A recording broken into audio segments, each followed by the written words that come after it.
Peggy 18. Welcome, stranger. Name's Halleck, and it's a pleasure meeting you. I run this little shop.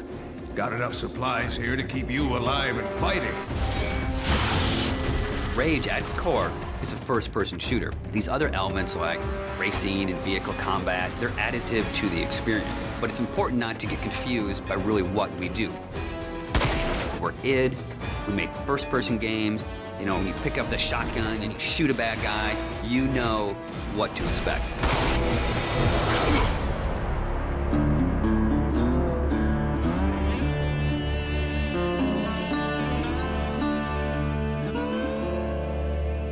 So in Rage, what we've tried to do is in every new environment that you enter, we give you a new weapon or a new ammo type or a new engineering item to keep the experience fresh. And as you play through the game, your arsenal grows and grows.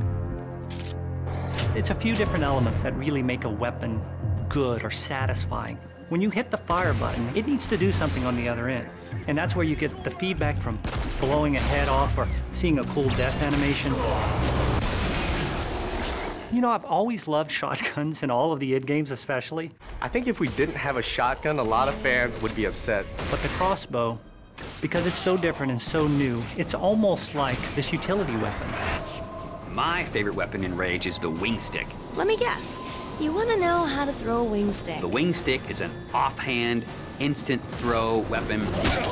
The wing stick is such an iconic weapon. It's this bladed death boomerang, and it has like a smart nano targeting core is some of the mythos that we've built into it.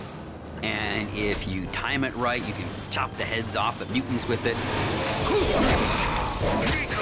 We have these things we call gadgets or engineering items. Things like a little remote control car with a bomb attached to it. Now you're building this little defense turret. If you have the parts and you have the plans to build it, you can build these anywhere in the world.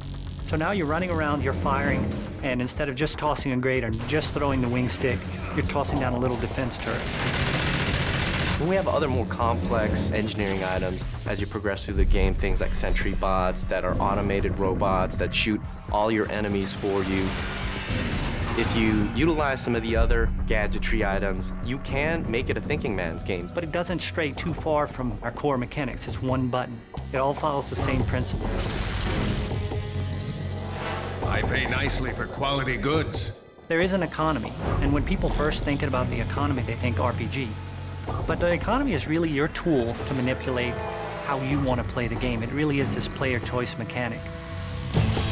So you're picking up this cash and these other cool items, then you sell it and you pick which ammos you want to buy.